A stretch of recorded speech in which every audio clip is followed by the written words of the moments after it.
So thank you so much for seeing me at 11 in the morning. Oh, no problem. No big deal.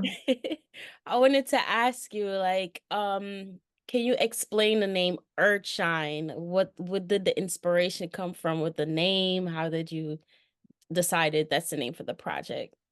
Yeah, so Earthshine is a astrology term. I was really connected to my name is Star. I'm always connected to galaxies and planets in the sense of it's something I've always been interested in. And I would honestly look up to the sky a lot during the time I was creating Earthshine, and I thought I was always seeing a crescent. But Mm, it's actually not a crescent. And Earthshine is the moon does not shine naturally. The moon has no light.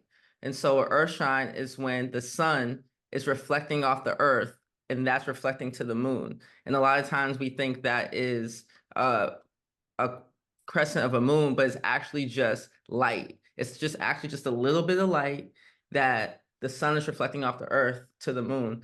And it's called Earthshine because I was in a dark place and the moon is dark. And that little sliver of light from the sun is the hope. And so that's how the name Earthshine came about. oh, that was deep. Yeah.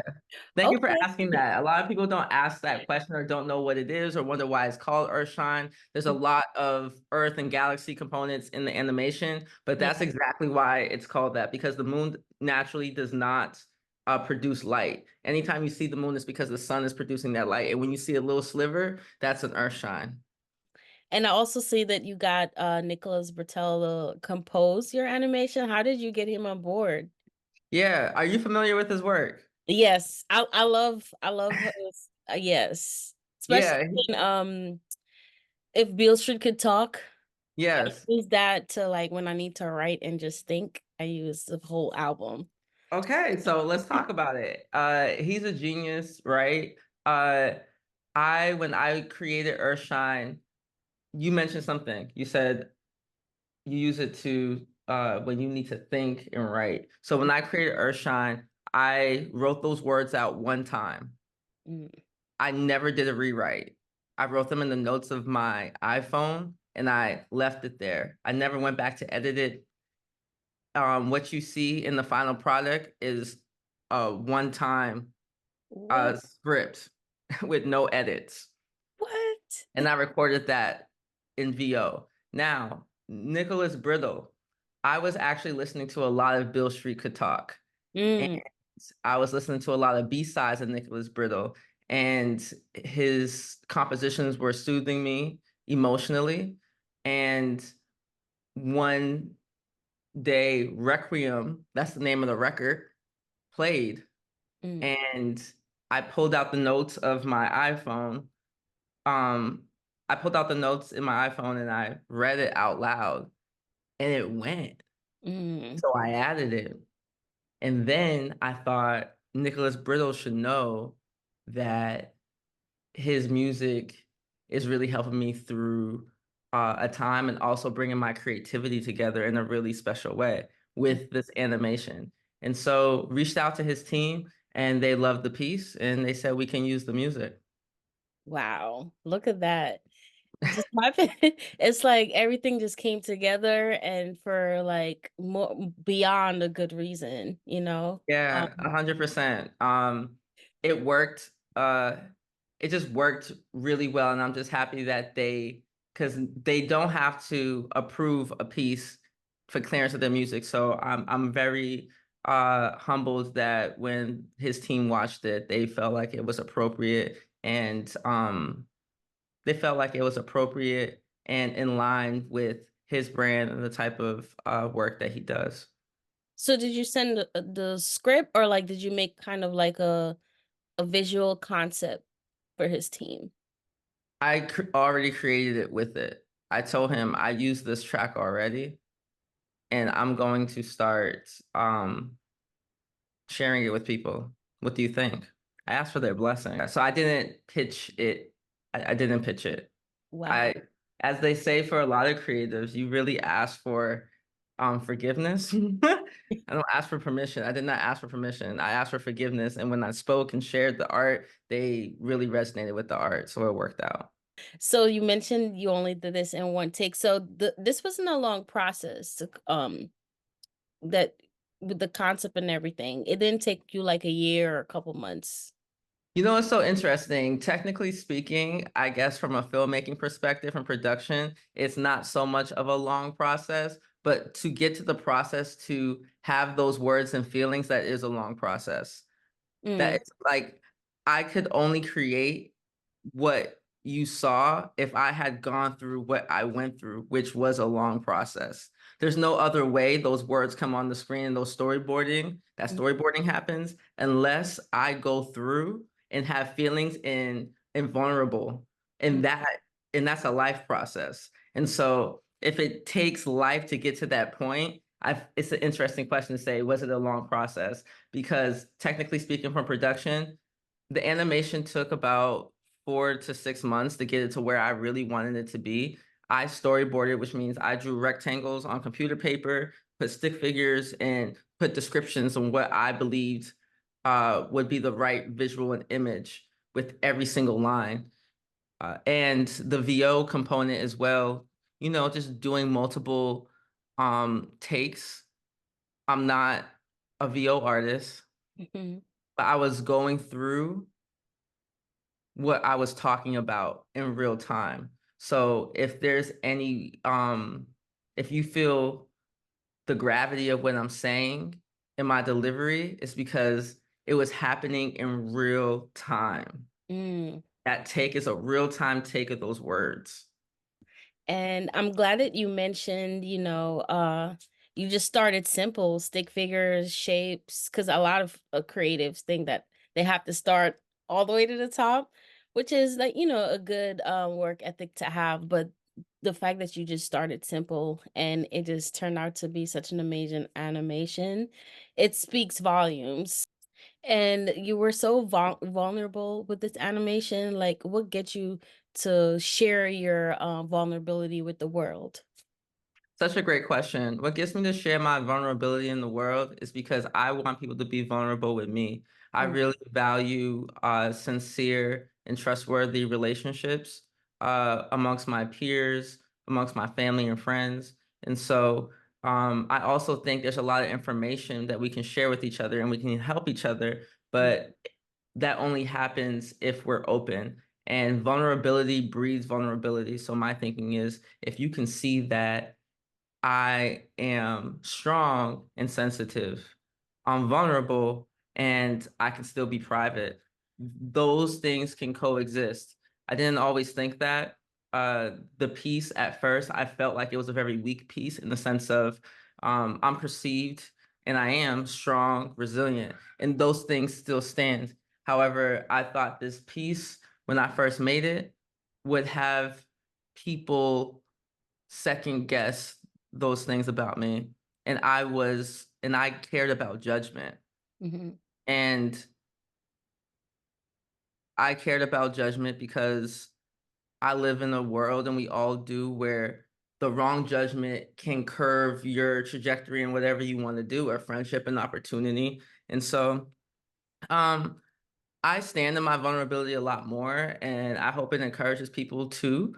Like you being vulnerable is either people are going to fall to the wayside, and then you're going to attract people, and those are going to be your people. And it takes a risk and mhm, like courage to do that. But everybody's bottom is different. That's what I say about Earthshine. What took me to the bottom might take you, like we all have different bottoms, but we'll eventually get there because that's usually what happens. You have to hit a bottom, and then your bottom may be different from mine, but we still rise up. And so my goal is to I live a vulnerable life. You mm, know, that's just how I like to operate. And so I think when vulnerability can become a day-to-day, um, like it's a part of your day-to-day DNA, the world really would be a better place as far as like kindness and solving problems and getting things done and understanding. The biggest thing is to be misunderstood. Like, why do you have to go through something if I already went through something and I can help you? But you're actually not going to tell me what you went through because you don't want me to judge you. And I'm not going to tell you the crazy stuff I went through because I don't want you to judge me. It's just, it doesn't, I don't think that helps us. It takes a lot of courage to be vulnerable like that as well. And, especially in our community, we still don't know how to like process that or even touch on those topics. Like during moments where it would maybe there was like a mental strain while narrating this or writing this, like what are some steps or yeah, what are some steps that you took to kind of like shut the noise out if there was any doubt or any like mental strain? Uh, okay. Some of the things I did to push forward in creating Earthshine, despite uh possible mental setbacks or um the doubt and pushing myself to have the courage to share this, I would say number one, my support system. Mm, I was around people who helped me bring this together. It was therapeutic. This is my fourth short film, my first animation, and I knew I had a lot in me and I didn't know where it should go. And I'm also very wary that everything I create shouldn't come from pain. I hate trauma porn. mm, Um, but I do appreciate the truth about stories. I realized too, after this film, I realized my style is pretty dark. Like it is like that. Like I'm the girl that likes Euphoria. Like I think that's one, you know what I mean? I like dark stuff. So I'm kind of starting to embody my voice as a storyteller and mhm, stories I tell when I do try to tell something that's not, um, that I can't speak to, it doesn't connect with viewers as much, which makes sense because I can't speak to it. So I would say my support system really helped me push through and getting Earthshine completed and encouraged me to continue on that filmmaking journey, despite it being a very vulnerable piece. And my connection with God, mm, I had to believe in something bigger than myself. I always believe in God, but God will give you opportunities to believe in him more, called life. Like, boom, I did the thing. Like, now you need me more, you see? And so that's what happened. And I feel like I had nothing to lose. Like, okay, what? And if I say all these things about me and I stand here in front of you today, what can you say? And so I found a lot of agency in just owning my own story. And I'm finding it's just encouraging people. At the end of the first screening, this past Sunday, a young Black girl came up to me and she just started crying. And mm, she said, I'm going through everything you talked about in that film. Like, I'm going through it right now. And I'm 20 years old. And seeing you just right here just makes me feel like it's going to be okay. So far, that has been the best moment of this whole Tribeca experience. And it has that replay value, which I appreciate as well, because I say so much in a short amount of time. And there's a lot of visuals that are coming at you. It's a really activating your stimuli, right? And so I wanted it to have replay value. I wanted people to say, that was a lot. I gotta play that again. I gotta run that back. And so um that was purposeful as well. My last project is Make You Feel. It just showcased at the Brooklyn Film Festival mm. last week, just prior to Tribeca, and it's in the film festival circuit.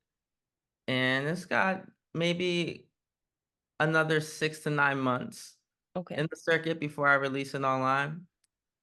But my other films, which are available on YouTube, are Emotions and Know Me So Well. Know Me So Well was my very first film. And I made all these films.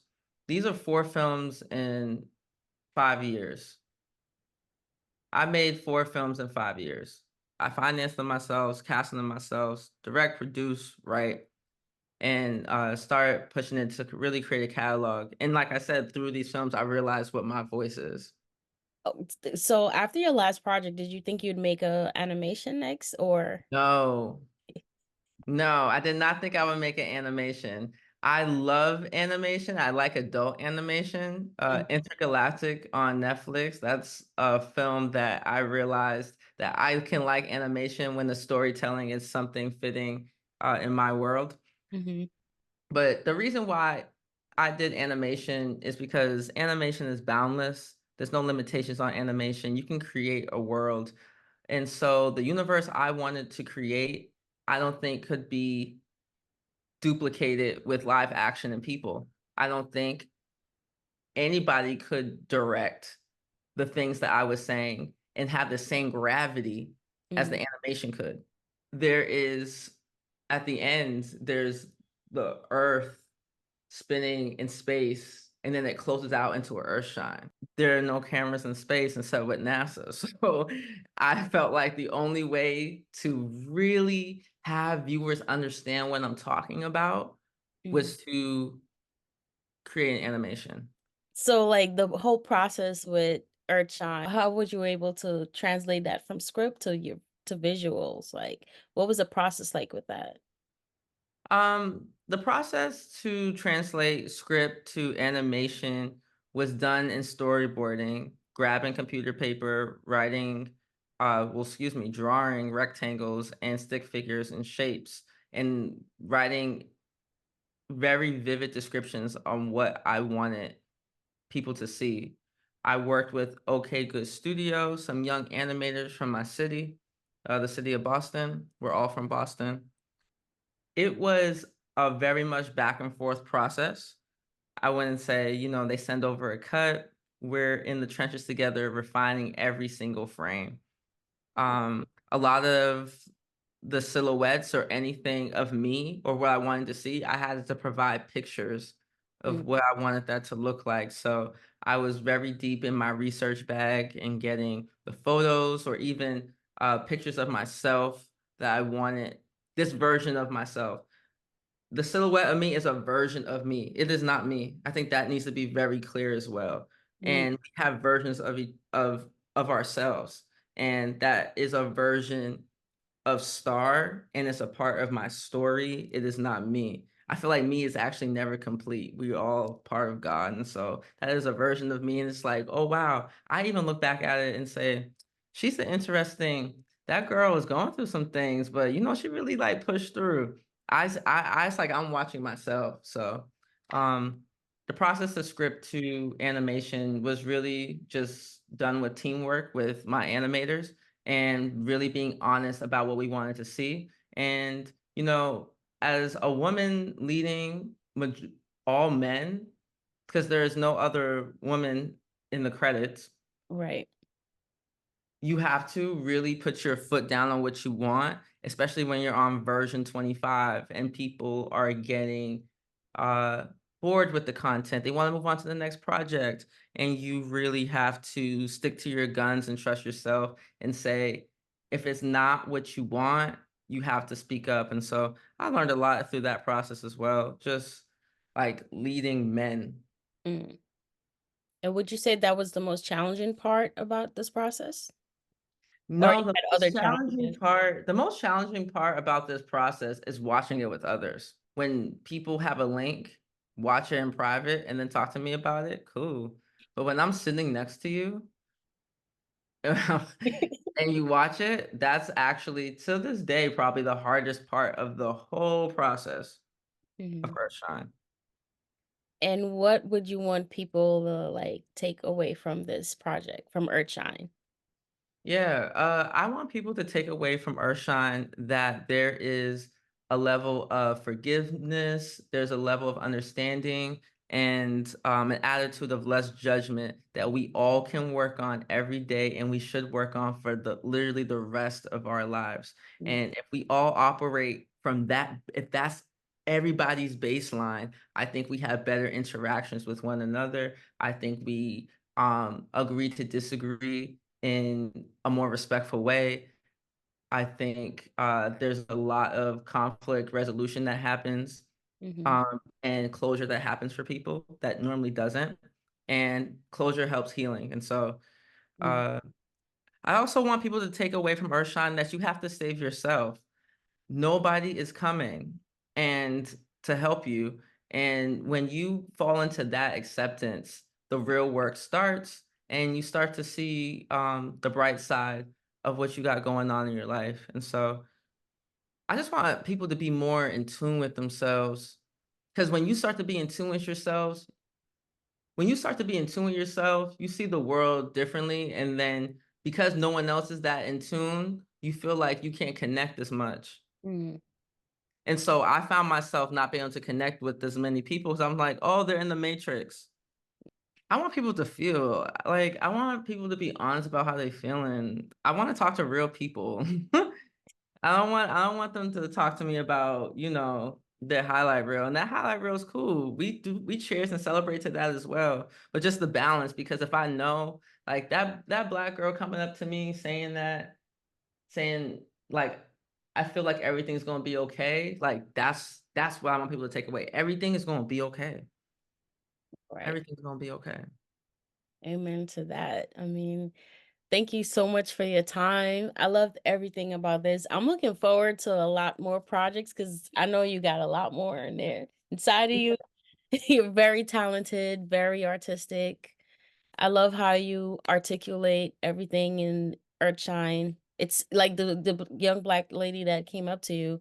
It speak the things that I'm afraid to say to others. So like seeing this, it spoke it is it's so much meaning about it that I can relate to. Thank you so much for sharing that, and step into your agency too. Like it takes time, but step Yeah. into it little by little, for real. Thank you so much for watching Earthshine, for your thoughtful questions. Can I share my pain in my art? Can you watch it without a judgmental eye? Nobody can fix this except a concept called time. A concept that's out of my control. They've asked me to accept how I feel, but it's a feeling I didn't give myself. I don't know what to believe in anymore, y'all. Except darkness. I pray. When can I rest? Damn. I'm tired.